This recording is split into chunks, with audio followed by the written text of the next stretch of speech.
집을 팔지 않았습니다. 단기 매도도 아닙니다. 그런데 저는 지난달 세입자가 나가면서 현금 1,800만 원을 벌었습니다. 이건 특별한 재능의 결과가 아닙니다. 지금 월세 시장에서 구조를 아는 사람이라면 누구에게나 일어날 수 있는 일입니다. 세금을 줄이기 위해 복잡한 구조를 만든 것도 아니고 위험한 투자를 한 것도 아닙니다. 계약을 다시 했을 뿐인데 집을 팔지 않아 세금을 낼 일도 없었고 보증금이 1,800만 원 올라 그대로 현금이 더 들어왔습니다. 오늘 이야기의 물건은 제가 운영 중인 빌라텔입니다. 빌라텔은 겉모습은 빌라처럼 생겼지만 법적으로는 오피스텔이라 보유세 부담이 상대적으로 적고 주택수 규제도 받지 않는 구조입니다. 그래서 월세 투자, 특히 경매 투자에서 현금 흐름을 만들기에 굉장히 유리한 형태의 물건입니다.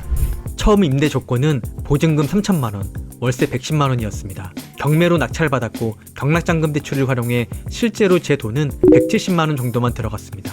이 상태에서도 이자를 빼고 나면 매달 약 50만 원의 순수익이 남았습니다. 연으로 계산하면 월세 순수익만 약 600만 원 수준이었습니다.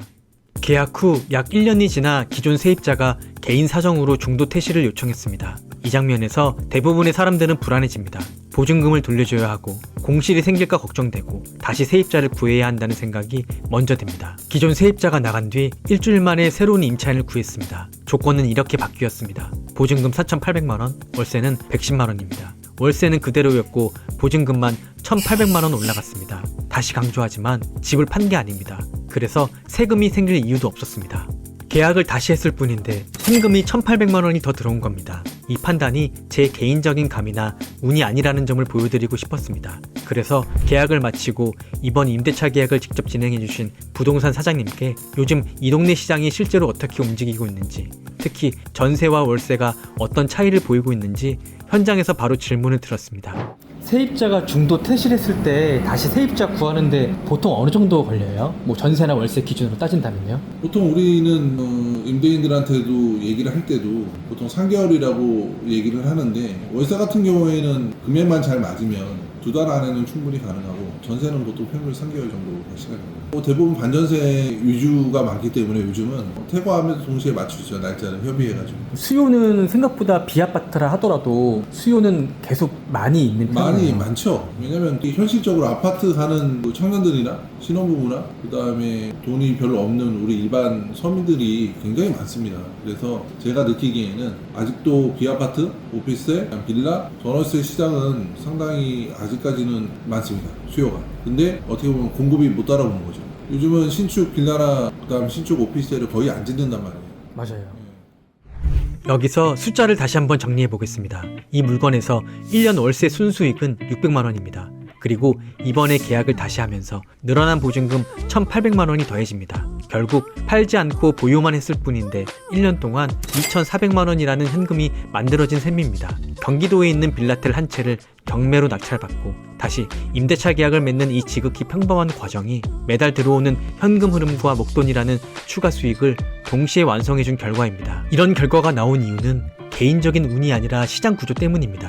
빌라와 오피스텔 인허가 물량은 과거에 비해 크게 감소했고 새로 지어지는 물건 자체가 많지 않습니다. 그리고 전세에 대한 불안 때문에 임차인들은 월세로 몰리고 있습니다. 특히 보증금 5천만 원 이하의 월세 물건은 시장에 나오자마자 빠르게 소진됩니다. 그래서 상품성과 시세를 맞춰서 임대를 놓으면 공실 걱정 없이 다음 임차인을 받는 과정에서 보증금이나 조건을 자연스럽게 올릴 수 있습니다. 현장에서 부동산 사장님께 요즘 전세가 왜 안 되는지 바로 물어봤습니다.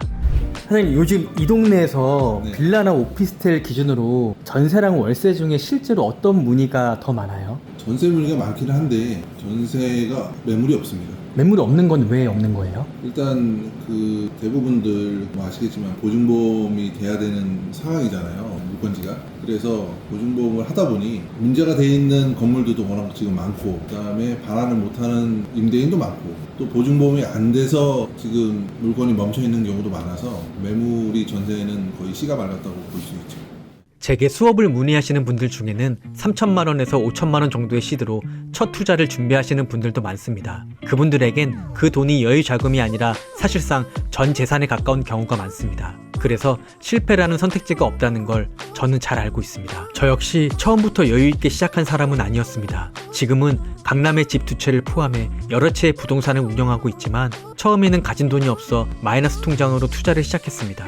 그래서 제 수업은 학원처럼 정해진 틀에 맞춰 사람을 끼워 넣는 방식이 아닙니다. 같은 물건이라도 같은 상황이라도 사람마다 선택이 달라질 수 있기 때문에 한 사람의 상황에 맞춰 입찰가부터 대출, 임대와 매도 판단까지 1대1로 함께 결정합니다. 제 경매과외 수업에 대해 더 궁금한 점이 있거나 함께 이 과정을 시작하고 싶은 분들은 고정 댓글 링크로 편하게 문의해 주시기 바랍니다. 월세 투자는 감으로 하는 게 아니라 처음부터 방법을 제대로 잡는 게 중요합니다. 지금도 수강생분들이 하나씩 낙찰을 받고 월세로 결과를 만들어가고 있습니다. 저는 수업이 끝난 뒤에도 평생 멘토링으로 끝까지 함께 하겠습니다.